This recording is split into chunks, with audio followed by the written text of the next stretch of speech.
네, 저희 함께 앞뒤 좌우로 인사 나누시겠습니다. 주의 이름으로 사랑합니다. 잘 오셨습니다. 주의 이름으로 사랑합니다. 잘 오셨습니다. 정말 잘 오셨습니다. 한 번 더 인사하겠습니다. 성탄절이니까 메리 크리스마스 인사하겠습니다.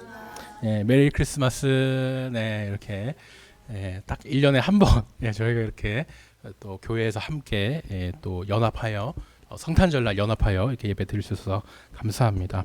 저희가 방금 메리 크리스마스 하고 이렇게 인사를 나눴습니다. 크리스는 이제 그리스도라는 말이고, 또 마스는 함께 모여서 예배 드린다라는 뜻이거든요. 그러니까 저희가 했던 메리 크리스마스 이 말이 함께 모여서 그리스도 예수님을 예배하니까 너무 즐겁다라는 이런 의미가 되겠습니다. 요즘 외국에서는요, 메리 크리스마스라는 이런 인사도 하기가 쉽지 않다 그래요. 왜냐하면 나는 예수님을 믿지 않는데, 뭐 유대인이거나 힌두교거나 아니면 이슬람 사람이니까 예수님을 믿지 않는데 왜 나한테 그리스도를 예배하는 게 기쁘다 그러냐? 내 종교를 존중해 달라.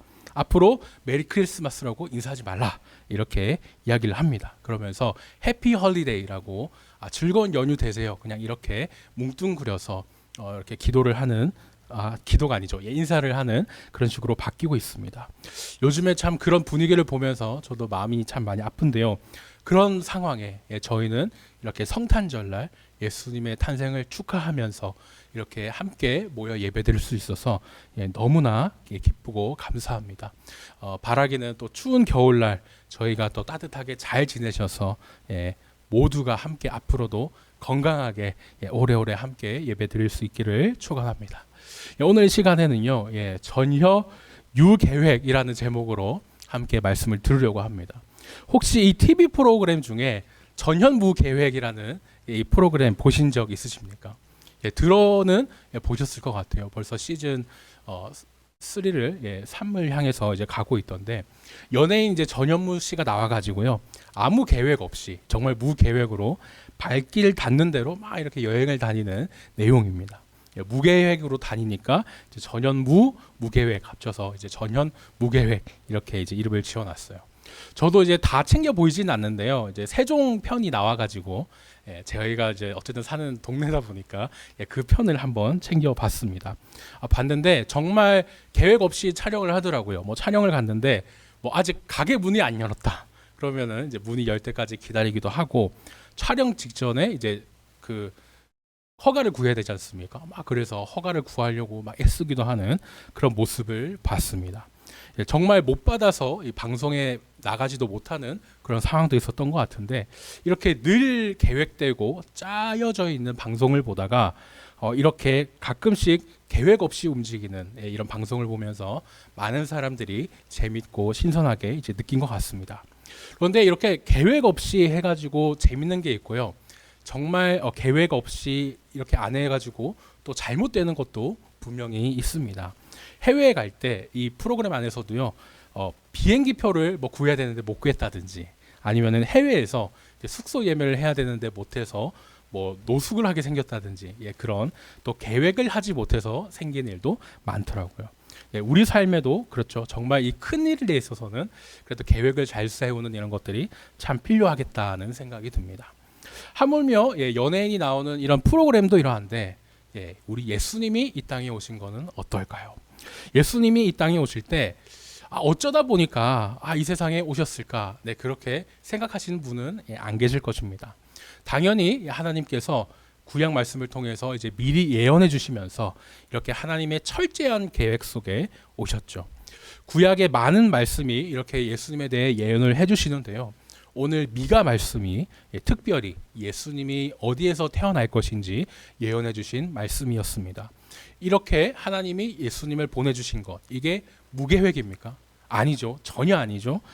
오히려 철저한 계획으로 보내주셨기 때문에 오늘 제가 제목을 그 프로그램에서 따와서 전혀 유계획이라고 이렇게 좀 재미있게 지어봤습니다. 먼저 미가라는 성경에 대해서 저희가 짧게 복습 겸 이제 설명을 드리려고 합니다. 미가라는 이름이 참 재미있죠. 이게 뭐 한식 음식점 같다, 이렇게 생각도 들 수가 있는데, 저희가 성경에서 보셨듯이 이 미가는 선지자의 이름입니다. 왠지 낯설 수도 있지만 예, 동시대에 같이 활동했던 사람이 이사야라고 있거든요. 이사야는 저희에게 또 엄청 그래도 친숙하지 않습니까? 그 이사야와 같은 시대에 활동했던 선지자가 이 미가라는 선지자였습니다. 미가는요, 이사야와 같은 시대에 이렇게 하나님의 부르심을 받고 사역을 했지만 이 두 사람의 출신이랄까 상황은 사실 정반대라고 하겠습니다. 예, 먼저 이사야는요, 수도 예루살렘 중심 출신이고요, 또 왕궁에서 활동했던 정말 지금으로 치자면은 금수저라고 할 수 있는 그런 선지자였습니다. 왕궁의 그런 수준 높은 교육을 받았죠. 왕궁을 실제 왕족이었기 때문에 막 자유롭게 드나들면서 나라는 어떻게 돌아가는가, 외국과의 관계는 어떻게 되는가, 이런 국제 정세까지 잘 파악했던 사람이었습니다. 우리로 치자면은 서울 강남에 비싼 가을 받으면서 해외 유학까지 다녀온 그런 사람이 아닐까 싶어요. 그런데 반면에 이제 미가라는 이 선지자는요, 이 이사야에 비하면은 참 초라합니다. 제가 주보에 지도를 가져왔는데 제가 화면에도 보여드리겠습니다. 가드 모레셋, 모레셋이라고 하는 이 지역이 미가라는 선지자의 고향이에요.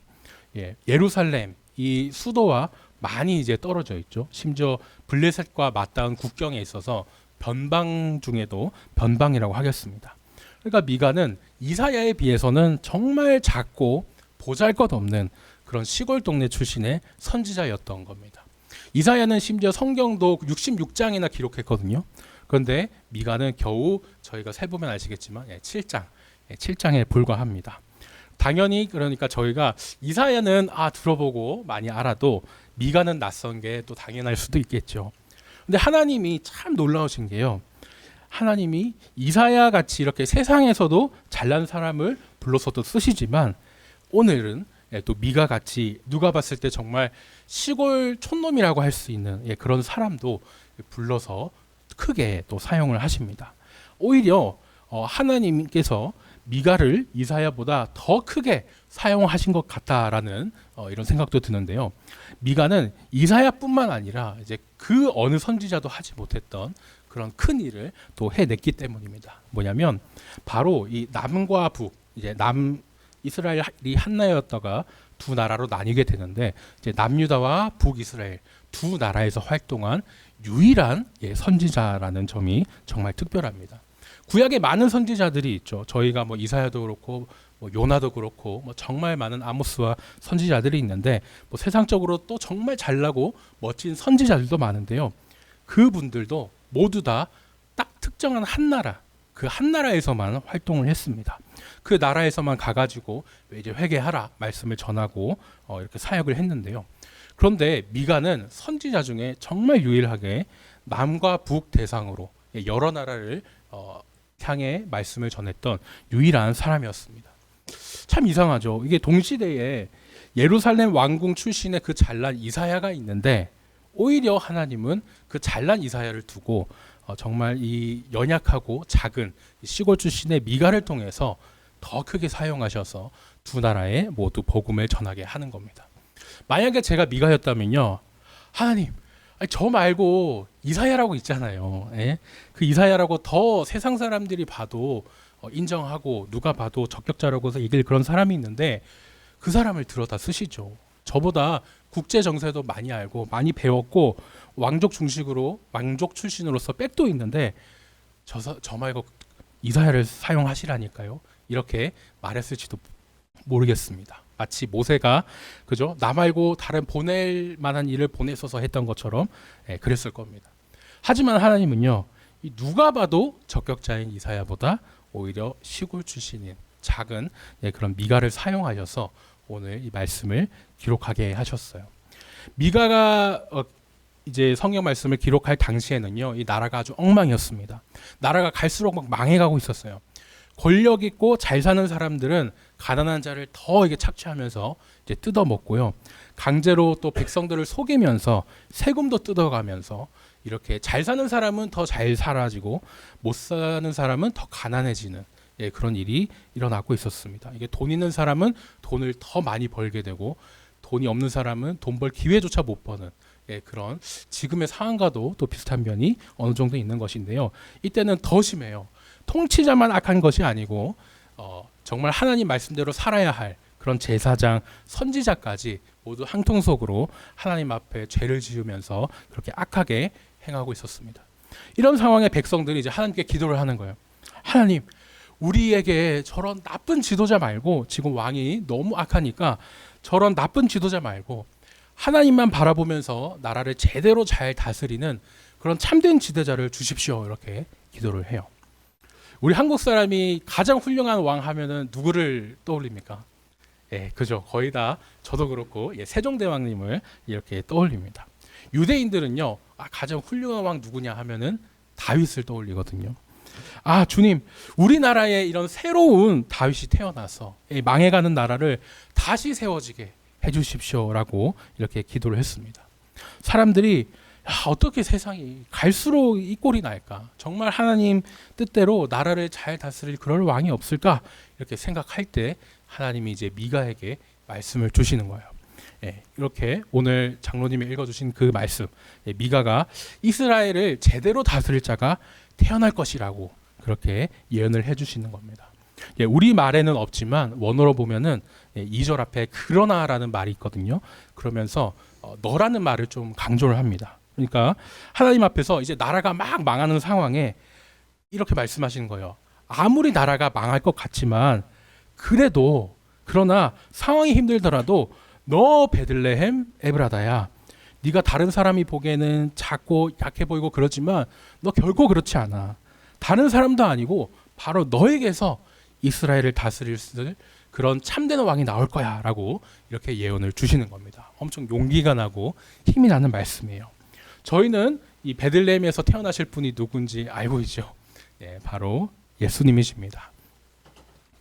예수님은 베들레헴에서 태어나셨어요. 에브라다는 이제 베들레헴의 옛날 이름이자 베들레헴 지역에 이제 포함된 그런 곳입니다. 뭐 마치 대전이 한밭이고 또 용두동이 중간에 이제 포함된 것처럼 베들레헴이나 에브라다나 사실상 같은 곳이다 이렇게 생각하셔도 좋겠어요. 하나님은요, 이제 베들레헴에서 예수님이 태어날 것이라는 이런 예언을 아주 오늘 말씀에서 보듯 오래전부터 계획하셨고, 그 계획대로 그냥 어쩌다 보니 아무렇게나 이렇게 태어난 게 아니고 철저한 계획 속에서 베들레헴으로 해서 예수님이 태어나게 하셨습니다. 근데 이제 궁금한 점이 있죠. 저희가 베들레헴에서 태어났다, 예수님이 태어나셨다 이 소식은 정말 많이 들어서 알고 있거든요. 그런데 오늘 저희가 부른 찬송에서도 있었을 정도로 정말 익숙한데 왜 하필 그러면 베들레헴인가? 다른 데 많지 않습니까? 저희 베다니 교회 같이 베다니라는 그 지명을 가진 곳도 있고 여러 좋은 곳이 많은데 왜 하필 베들레헴일까? 이 궁금증이 듭니다.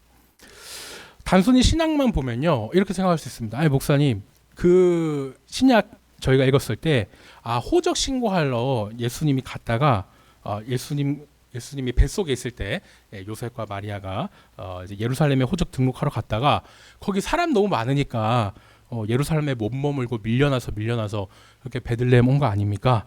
이렇게 생각하실 수도 있겠습니다. 그렇게 보이죠. 하지만 그렇지 않습니다.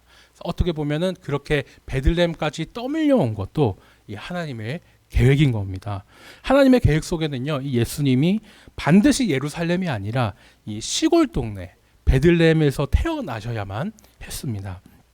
왜냐? 베들레헴은 예수님이 태어난 곳이기도 했지만 유대인들이 너무 좋아하는 그 다윗 왕이 태어나고 자라는 곳이 베들레헴이었기 때문이에요.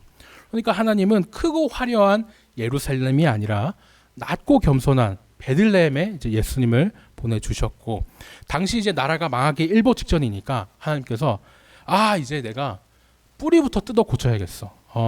죄악과 욕심으로 가득 찬 이 수도 예루살렘에서는 내가 어떻게 할 수 없으니 이제 수도 예루살렘을 버리고 겸손하고 순수한 베들레헴에서부터 내가 다시 시작해야겠다라고 하면서 예수님을 베들레헴에 태어나게 하신 겁니다.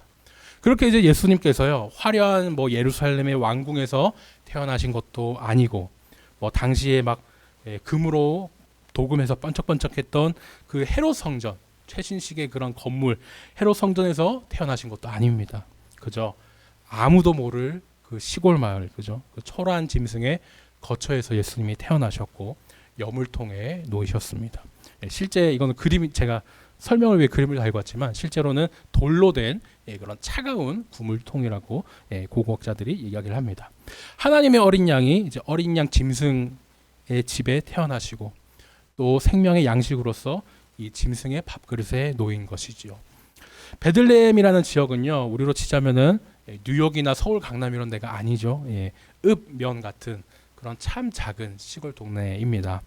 너무나 보잘것없는 그곳에 참된 왕 예수님이 태어나셨어요. 예수님은요, 나도 남들처럼 저기 수도 가가지고 예루살렘에 머물고 싶었는데 어쩔 수 없이 내가 밀려나가지고 내가 베들레헴까지 왔잖아. 베들레헴에서 태어났잖아. 그러시지 않으셨습니다. TV 프로그램처럼 그저 무계획으로 있다가 여기라도 머물어야지, 여기에서라도 태어나야지 이렇게 해서 태어나신 게 아니었죠. 예수님을 낮은 곳에 보내시려고 하나님이 계획을 하셨고 그 계획대로 아주 오래전부터 된 계획대로 예수님이 태어나셨습니다. 말씀에 보면요, 옛날보다 더 위인 상고에 있었다고 그래요. 옛날보다 더 위에 상고인 것이죠. 아주 먼 옛날부터 이렇게 예수님이 태어나게 할 계획을 가지고 계셨고, 그렇게 하나님께서는 다윗보다 더 뛰어난 왕으로 예수님을 베들레헴에게 태어나게 하셔서 낮고 낮은 곳에서 슬피 울고 또 병든 자, 과부, 이 모든 약자와 함께 하셨습니다. 예루살렘 밑에요, 베다니라는 지역이 있습니다. 정확히 말하면 감람산 이쪽 주변에 있는데 저에게는 이제 너무 익숙한 지명을 가진 곳이죠. 베다니 교회에 또 베다니가 있습니다. 히브리어로요, 베다니는 슬픔의 집, 가난한 자의 집이라는 뜻을 가지고 있습니다. 예수님이 갈릴리 못지않게 정말 오랫동안 중요하게 사역한 곳이 이 베다니였어요. 나병 환자 시몬이 살고 마르다와 마리아 자매를 비롯해서 그 자매 오빠 나사로도 베다니에 살았죠. 나사로가 이제 죽다 살았던 그것처럼 베다니는 원래 정말 그 병과 아픔으로 가득한 곳입니다. 정말 슬픔의 집 이름대로 슬픔이 가득한 곳이었어요. 그런데 거기에 예수님이 오셔가지고 어떻게 됩니까? 아픈 자는 치료되고 슬픔은 기쁨으로 바뀌면서 늘 찬양하는 모습으로 그렇게 바뀌게 됐습니다. 지금도 감람산 쪽에 이제 베다니에 가시면요, 여기 이제 딱 산 감람산 보이시죠? 나사로 기념 교회가 있습니다. 제가 가서 찍은 건 아니고 저도 이제 요즘에 검색을 하면 또 뭐 요즘에 한국어로 쳐도 다 나오더라고요. 이렇게 한번 가져와 봤습니다. 옛날에 이제 가톨릭 요소가 좀 있어서 제가 또 좀 설명을 드리겠지만 마리아, 나사로, 마르다 이렇게 이제 성화도 되어 있고요. 이제 라틴어로 여기 라자레 베니 포라스, 나사로야 나오너라 앞으로, 이런 식으로 저희가 알고 있는 그 요한복음 말씀, 서양의 그런 생각이다 보니까 돌무덤이 아니고 약간 서양식의 무덤 이렇게 되어 있는 것도 저희가 좀 재밌게 볼 수 있습니다. 지금도 이렇게 베다니에 이렇게 가면은 이런 예수님이 정말 힘든 사람들을 위하여 낮고 낮은 곳에 가난한 자와 슬픈 자와 함께 하셨던 이 모습들을 저희가 또 기억해 볼 수 있겠습니다. 예수님은요, 이 땅에 오시기 전에도 또 오셨을 때도 늘 약한 자, 가난한 자, 병든 자와 함께 하셨어요. 과거와 또 당시에도 그렇고 낮고 슬퍼하는 자와 늘 함께 계셨습니다. 그러면 지금 이제 예수님이 부활하셔서 하늘로 올라가신 지금은 어떠할까요? 요즘에 한국 교회를 보면 저희가 또 많이 반성을 하겠지만 마음 아프게도 세상과 그리 다를 바 없는 모습이 많이 보이는 것 같아요. 남들과 비교하면서, 그죠? 이렇게 하면은 성공한 것이고 뭐 저렇게 하면은 실패한 삶이고 스스로가 더 위축되는 그런 모습을 볼 때가 있습니다. 스스로를 더 막 슬픔에 가둘 때도 있어요. 그런데 그런 분위기에도 불구하고 저희 또 베다니 교회와 늘찬양 교회가 함께 이렇게 세상과 다르게 예수님을 따라 예배를 지키면서 또 예배 드리고 있으니까 너무나 감사합니다. 두 교회 모두가요, 이 세상을 똑같이 그저 뭐 성공을 따라서 부유한 자와 함께 하지 않지 않습니까? 묵묵히 그 자리를 지키며 또 슬픈 자와 가난한 자와 약한 자를 위해 저희가 함께 자리를 지키며 예배 드리고 있습니다. 예수님은요, 앞으로도 낮고 슬퍼하는 자와 함께 하실 겁니다. 오늘 2절 끝에요. 이제 베들레헴 낮은 곳에 오신 이 예수님의 근본이 어디에 있느냐? 예, 상고 아주 먼 옛날에 있었고 또 영원에 있다고 합니다.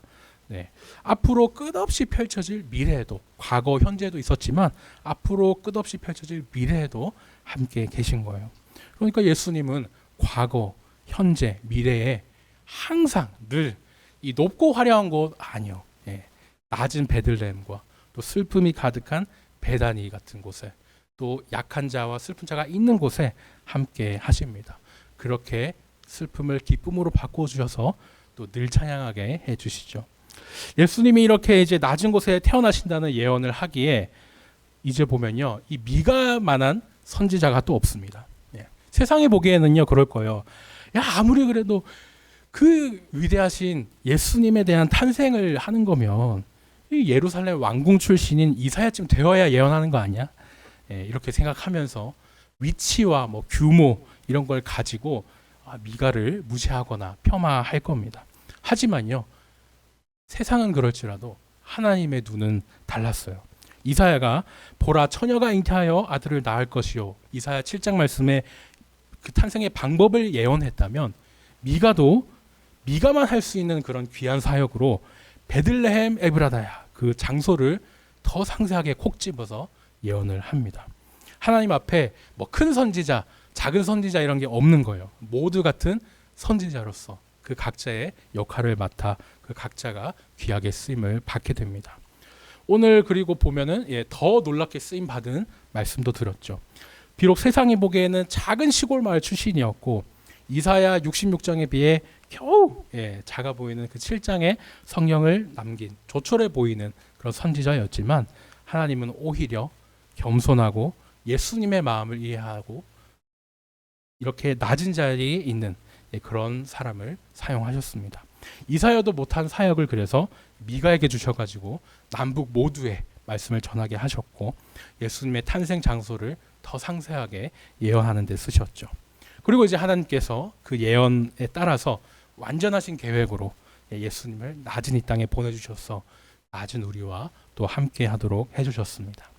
오늘 말씀을 이제 정리하겠습니다. 저 오늘 말씀을 정리하고 준비하면서 참 위로되고 또 기대되는 것이 있습니다. 바로 하나님께서 이 미가를 통해 예언하게 하셨고 또 그 예언대로 낮은 곳에 예수님을 보내주셨다면 당연히 우리를 통한 계획도 갖고 계시겠죠. 예수님이 십자가 위에서 나를 위해 돌아가 주셨고 부활하셨습니다. 그 부활을 제일 먼저 전한 사람이 누군지 기억하십니까? 바로 당시에 증인의 자격도 없던 여인들이었거든요.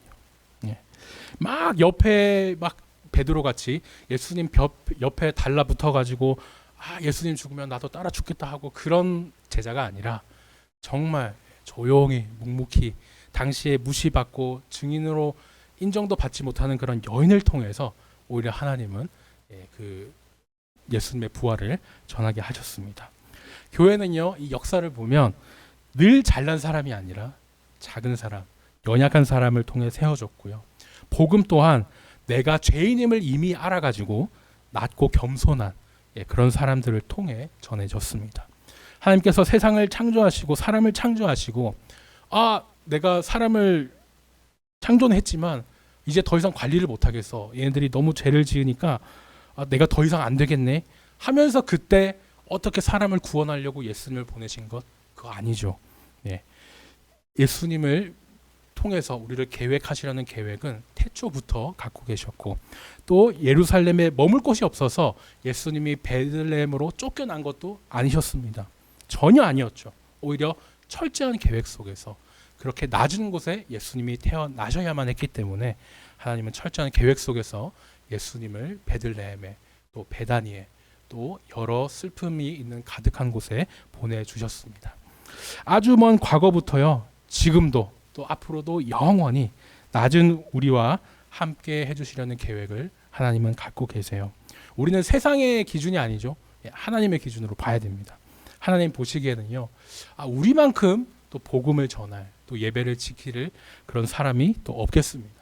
베다니에 기쁨이 가득하고 또 늘 찬양하게 될 줄 믿습니다. 하나님은 특별한 슬픔을 가진 사람에게요, 특별한 은혜를 주시고 또 특별한 기쁨을 주세요. 바라기는 앞으로도 우리를 통해 일하실 하나님의 계획을 믿으면서 계속 예배자를 지키며 기뻐 찬양하는 저와 우리 배단이 느차양 선도님 되시기를 예수님의 이름으로 축원합니다.